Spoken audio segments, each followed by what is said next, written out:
right, The World According to Humphrey, Chapter 14. Apparently, the day after Thanksgiving, humans do two things: eat leftovers from the day before and go shopping. It's called Black Friday shopping. Mr. Brisbane didn't go shopping, of course, but Mrs. Brisbane left early in the morning after telling Mr. Brisbane that there were plenty of leftovers for him in the fridge. So there I was, stuck with old Sourpuss. And all he did was sit in his wheelchair looking unhappy. I'd much rather have been hanging out with Principal Morales or chatting with Saya's family. I could have been tricking Miranda's dog, playing cards with AJ's family, or watching Aldo balance a broom on his finger. But no, I was watching a sad and grouchy old man act sad and grouchy. I could have just settled in for my nap, but I remembered what Mrs. Brisbane had said. This man had to get out of his cage. Out of your cage, I squeaked out loud without realizing it. Quiet, you little rat, Mr. Brisbane growled at me. Then he wheeled over to the front window and stared out. Okay, if he wasn't going to get out of his cage, then I would get out of mine because I had a new plan. Mr. Brisbane didn't notice me open the lock that doesn't lock. He didn't see me scamper out of the cage across the table and onto the couch.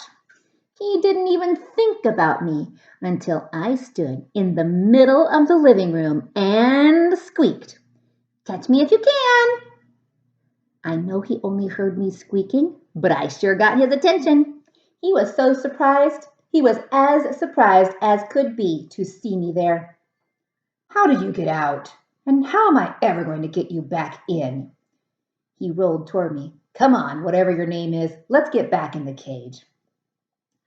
I let him get just close enough to reach me. He bent forward, cupping his hands, but just as he reached out to grab me, I dashed over to the opposite side of the room. "You little rat," he said. "You can't outsmart me." He rolled over to the closet and took a baseball cap off a hook. Again he approached, and I let him get almost within arm's reach. This time he raised the baseball cap and said, "Okay, fella, let's play ball." "We'll see about that," I squeaked as I bustled off to the living room. We quickly made up the rules of the contest. Rule 1, I would stay out in the open in places he could reach in his wheelchair. Rule 2, he would use his cap to capture me, if he could. Once he reached the dining room, I rushed into the den. "Oh ho ho, think you're clever? We'll see who's clever," he challenged.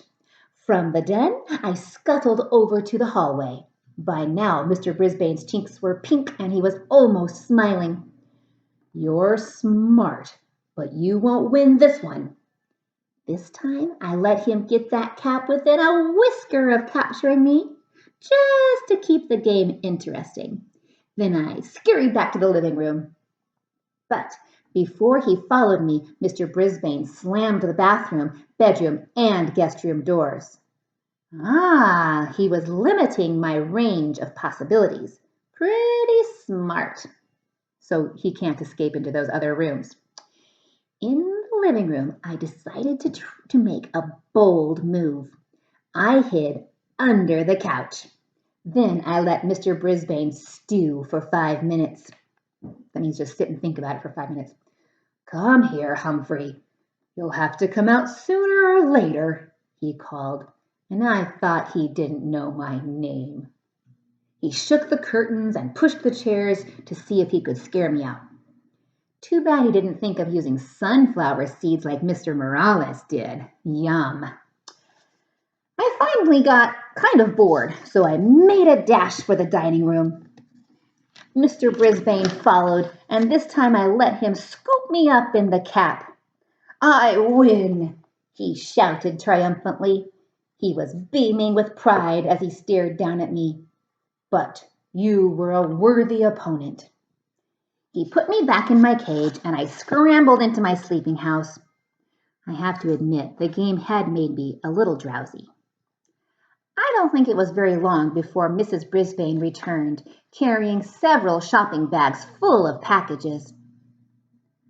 "What happened, Bert?" she asked when she saw her husband. "Nothing," he said, "but your face is all rosy. You look different. And you're wearing a baseball cap," she said. "Sit down, Sue," he answered. "I'll tell you all about it." He told her every detail of our match, chuckling and swinging his cap back and forth. "I guess there are some things I can still do," he said. "Now, how about a game of gin rummy?" Mrs. Brisbane was almost speechless. "Okay," she said, starting to get up. Mr. Brisbane waved her away with his cap. "I'll get the cards. You just sit." As he wheeled himself into the den, Mrs. Brisbane turned to me and quietly said, "Thank you, Humphrey." Mr. Brisbane didn't frown the rest of the day or evening, except when Mrs. Brisbane beat him at cards. The next morning, which was Saturday, she couldn't even find her husband. "Where could he be?" she asked me. "He hasn't left the house in months." A minute later, he came into the house from the garage, his lap full of boards and bricks and things. "I've got an idea for our friend Humphrey," he said. Mr. and Mrs. Brisbane spent most of the rest of the day building an obstacle course on the coffee table in the den. They lined up boards along the side so I couldn't go too far. And then they set up things for me to climb over and climb under, like bricks with holes to hide in and big cardboard tubes. And Mr. Brisbane constructed a series of ramps for me to climb. Oh, we had a wonderful day. Mr. Brisbane got out a stopwatch to time me on my runs, and they made bets on how long it would take me to get from start to finish. Mrs. Brisbane even added a few treats to the maze. Bits of apple and biscuit. I had fun. The Brisbanes did too, I could tell.